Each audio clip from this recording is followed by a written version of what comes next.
இன்றைக்கி நம்ம என்ன வீடியோ பார்க்க போகிறோன்னா, கிராம உதவியாளருக்கு வந்து விருதுநகர் மாவட்டத்துக்கு ரீநோட்டிஃபிகேஷன் வந்திருக்கு. அதை தான் இன்றைக்கி பார்க்க போகிறோம். எல்லாத்துக்குமே வயது தளர்வு எக்ஸ்ட்ரா கூட்டி கொடுத்துருக்கனால புதுசாக எல்லாருக்குமே நோட்டிஃபிகேஷன் வந்துட்டுருக்கு. இது யார் யாருக்கு அப்ளை பண்ணணுமோ, வயது கூடி இருக்கவங்க எப்போ அப்ளை பண்ணணும்னா பண்ணலாம். இதுக்கு முன்னாடி ஏதாச்சும் தவறு இருந்துச்சு அப்படின்னு நினைக்கிறவங்க அப்ளை பண்ணிக்கலாம். முந்தி ஆல்ரெடி பண்ணவங்க 21/7/2025 ஒரு நோட்டிஃபிகேஷன் வந்துச்சு. அப்போ நம்ம அப்ளை பண்ணியிருந்தோன்னா இப்போ பண்ண தேவையில்லை. ஸோ அவங்க பண்ணவே வேண்டாம். அதை தான் இதில் கொடுத்துருக்காங்க. இது ஏன் நான் டெய்லி ஒரு வீடியோ நம்ம போடுறோன்னா, எந்தெந்த மாவட்டத்துக்கு அக்கா எங்கள் மாவட்டம் வந்த உடனே நீங்கள் சொல்லுங்கன்னு சொல்கிறனால தான் எல்லா மாவட்டமும் டெய்லி வர நான் அப்டேட் பண்ணிகிட்டே இருக்கிறேன். எல்லா இதுலேயுமே இதுதான் கொடுத்துருப்பாங்க. ஏன்னா என்ன, ஒவ்வொரு மாவட்டத்துக்கும் டேட்டு மாறுது. அதே மாதிரி சில வழிமுறைகளில் சில மாவட்டத்துக்கு இப்படி அனுப்பினா போதுங்கிறாங்க, சில மாவட்டத்துக்கு கொஞ்சம் கண்டிஷன்ஸ் மாறுது. அதனால தான் நம்ம ஃபுல்லாக அந்த அப்ளிகேஷனையே நம்ம ரீட் பண்ணி அதுக்கான எக்ஸ்ப்ளனேஷன் கொடுக்க வேண்டியதாக இருக்குது. எல்லாத்துக்குமே ஒரே மாதிரி இல்லை.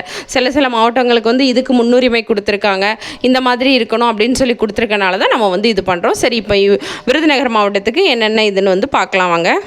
விருதுநகர் மாவட்டத்தில் ஒரு தாலுக்காவுக்கு தான் இப்போ ரீநோட்டிஃபிகேஷன் விட்டுருக்காங்க. இவங்களுக்கு என்னைக்கு அப்ளை பண்ண வேண்டிய லாஸ்ட் டேட்னா 11/10/2025 சாயந்தரம் 5:45 மணிக்குள்ளே அப்ளை பண்ணணும்.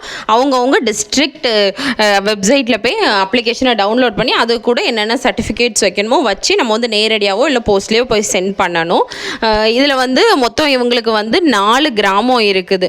4 கிராமத்துக்கும் இன சுழற்சி முறையில் யாருக்கு முன்னுரிமை இல்லை அப்படின்னு போட்டிருக்காங்க. அங்கே மொத்த காலி பணியிடங்களே 4 தான். ஒவ்வொரு கிராமத்துலேயும் ஒவ்வொரு காலி பணியிடங்கள் தான் இருக்குது. இதுக்கு எப்பவும் போல் கல்வி தகுதி என்ன கொடுத்துருக்காங்கன்னா, 10th பாஸோ ஃபெயிலோ, ஆனால் கண்டிப்பாக மார்க் ஷீட் வேணும். பாஸ் ஆனவங்களும் அப்ளை பண்ணலாம், ஃபெயில் ஆனவங்களும் அப்ளை பண்ணலாம். ஆனால் கண்டிப்பாக 10th மார்க் ஷீட் நமக்கு ரொம்ப ரொம்ப முக்கியம். மார்க் ஷீட் இல்லாதவங்க இதுக்கு அப்ளை பண்ண முடியாது. அதிலே கொடுத்துருப்பாங்க நமக்கு 10th mark sheet, SSLC mark sheet கண்டிப்பாக வேணும். அதே மாதிரி தமிழை ஒரு பாடமாக எடுத்து படித்தவங்க தான் இதுக்கு அப்ளை பண்ண முடியும். அதுக்கப்புறமா என்ன கொடுத்துருக்காங்கன்னா, இப்போ வயது வரம்பில் கூட்டினது ஜென்ரலுக்கு 21 வயசுலேருந்து 21 வயசு பூர்த்தி அடைஞ்சிருக்கணும். நடந்துட்டு இருக்கவங்களாம் இது பண்ண முடியாது. 32 வயசு வரை அப்ளை பண்ணிக்கலாம். மிகவும் பிற்படுத்தப்பட்ட வகுப்பினர், சிறுபான்மையினர், பிற்படுத்தப்பட்ட வகுப்பினர், முஸ்லீம்ஸ் இவங்கெல்லாம் 39 வயசு வரை அப்ளை பண்ணிக்கலாம். பட்டியல் இனத்தவர், விதவைகள் 42 வயசு வரை அப்ளை பண்ணிக்கலாம். முன்னாள் இராணுவத்தினருக்கு இதர வகுப்பினருக்கு 50 வயசு வரையும், SC, SCA, ST, BC, BCM, DNC இவங்களுக்கெல்லாம் 55 வயசு வரையும் அப்ளை பண்ணிக்கலாம். இதர தகுதிகள், நிபந்தனைகள் எல்லாமே நம்ம இதுக்கு முன்னாடி ஃபஸ்ட் நோட்டிஃபிகேஷனில் உள்ள தகுதிகளும் நிபந்தனைகளும் தான் சொல்லியிருக்காங்க.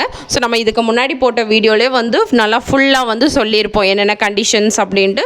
அதே மாதிரி விண்ணப்பமும் நிரப்பியே நம்ம இப்படி நிரப்பணும் அப்படின்ட்டு ஒரு வீடியோ போட்டிருக்கோம். தேவைன்னா அதையும் போய் செக் பண்ணிக்கோங்க. நான் இப்போ ஜஸ்ட் உங்களுக்கு ஒரு இதுவாக சொல்கிறேன். இப்போ ஃபார்மில் ஃபஸ்ட்டு என்ன கொடுத்துருப்பாங்கன்னா, 4 இருக்கும். நீங்கள் என்றைக்கு அப்ளை பண்ண போகிறீங்களோ அந்த டேட் எழுதிக்கோங்க. விண்ணப்ப எண் நம்ம எழுத தேவையில்லை.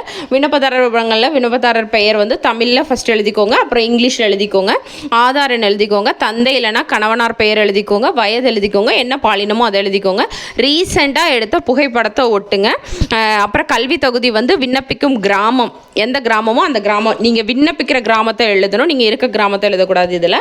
அதுமாதிரி விண்ணப்பிக்கும் வட்டம், எந்த வட்டமோ அதை எழுதிக்கணும். முகவரி இதில் கரெக்டாக கொடுங்க. ஏன்னா இந்த அட்ரஸ்க்கு தான் நமக்கு இனி கால் லெட்டரோ எக்ஸாம் டேட்டு எல்லாமே வரும். ஸோ அப்புறம் வரலன்னு சொல்லக்கூடாது. அதனால் கரெக்டான அட்ரஸை தெளிவாக எழுதிக்கோங்க. அஞ்சல் எண்ணோடு எழுதிக்கோங்க. அப்புறமா தொலைபேசி எண் எழுதுங்க. மின்னஞ்சல் முகவரி எழுதிக்கோங்க. தேசியம் எழுதிக்கோங்க. மதம் என்ன மதமோ, ஜாதி அதை எழுதிக்கோங்க. ஜாதி எழுதிட்டு ஜாதி சான்றிதழ் ஜெராக்ஸ் கண்டிப்பாக இது கூட இணைக்கணும். அடுத்த கல்வி தகுதி நீங்கள் என்ன படிச்சிருக்கீங்களோ அதை எழுதிக்கலாம். ஆனால் 10th மார்க் ஷீட்டும் வேணும். இப்போ அதுக்கு மேலே நீங்கள் 12th காலேஜ் படிச்சிருந்தீங்கன்னா அதுக்கான சர்டிஃபிகேட்ஸும் இணைக்கணும் கண்டிப்பாக. காவல்துறையில் ஏதாச்சும் வழக்கு நிலுவையில் இருந்ததுன்னா அதோட விபரத்தை எழுத சொல்லியிருக்காங்க.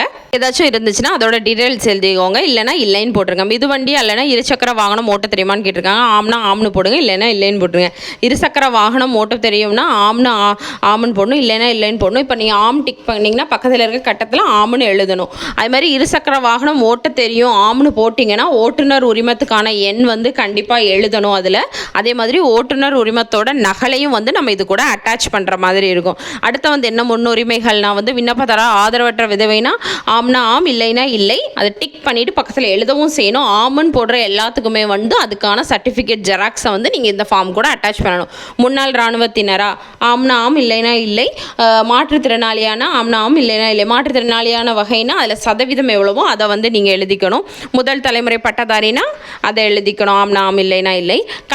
கலப்பு திருமணம் தம்பதியினர்னா ஆம்னா ஆம், இல்லைனா இல்லை. கொரோனாவில் அப்பா அம்மாவை இழந்தவங்களோ இல்லை அப்பா அம்மா இல்லாத இளைஞர்கள் வந்து சர்டிஃபிகேட் வச்சுருக்கீங்கன்னா அது 1லேருந்து 10ஆம் வகுப்பு வரை தமிழ் வழியில் படிச்சிங்கன்னா ஆம்னாவும், இல்லைனா இல்லை.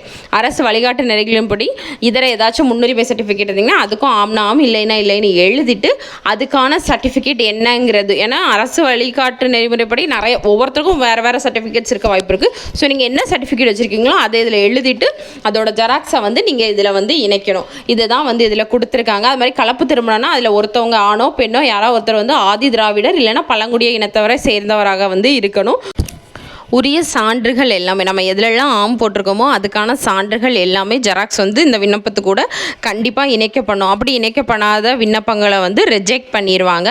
முன்னுரிமை கோரப்படிய இனங்களில் உரிய சான்றிதழ்களும் நம்ம வந்து எல்லாத்தோட சான்றிதழ் நகலும் வந்து இதில் கண்டிப்பாக இணைக்கும் போது தான் நம்மளோட அப்ளிகேஷனை வந்து அக்செப்ட் பண்ணிப்பாங்க. இந்த எல்லா ஃபார்மேட்ஸும் முடிஞ்ச பிறகு நம்ம வந்து உறுதிமொழி கொடுக்குறோம். இதில் இருக்க சர்டிஃபிகேட்ஸு எழுதின விவரங்கள் எல்லாமே உண்மை தான். இதில் எதுவும் தவறு இருந்ததுன்னா எம்எல் நடவடிக்கை எடுக்க அதுக்கு உட்பட்டதுன்னு சொல்லி கொடுத்துருப்பாங்க. அதில் நம்ம வந்து நம்மளோட சைன் போட்டுட்டு இடம்ங்கிற இடத்துல நம்மளுடைய இடம் எழுதிக்கணும். நாள் மேலே நம்ம என்ன நாள் போட்டோமோ எனக்கு கொடுக்க போகிறோமோ அந்த நாளை வந்து எழுதிக்கணும்.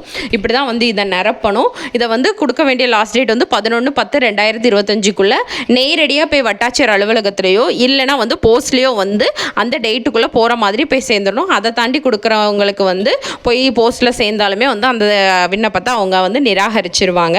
அது மாதிரி இதுக்கு முன்னாடியே வந்து நம்ம ஃபார்ம் நிரப்புறது எப்படி, என்னென்ன போடணும் அப்படிங்கிற எல்லா டீட்டெயில்ஸுமே வந்து கொடுத்துருக்கோம். அதை வந்து வேணா போய் செக் பண்ணிக்கோங்க. மேற்கொண்டு இதில் ஏதாச்சும் உங்களுக்கு டவுட் இருந்துச்சுன்னா மறக்காமல் வந்து நம்ம சேனலில் கமெண்ட் பண்ணுங்கள். நான் வந்து உங்களுக்கு ரிப்ளை பண்ணுறேன்.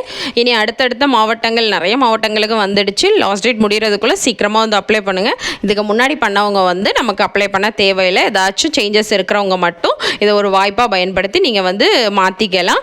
இனி எக்ஸாம் டேட்டு, இன்டர்வியூ டேட் எல்லாமே வந்து இனி புதுசாக தான் வந்து அனௌன்ஸ் பண்ணுவாங்க. அதுவுமே ஒவ்வொரு மாவட்டத்துக்கும் வர நான் வந்து உங்களுக்கு அப்டேட் பண்ணுறேன். ஸோ என்னோடய சேனல் வந்து பிடிச்சிருந்துன்னா யூஸ்ஃபுல்லாக இருந்துச்சுன்னா கண்டிப்பாக சப்ஸ்கிரைப் பண்ணிக்கோங்க. தேங்க்யூ.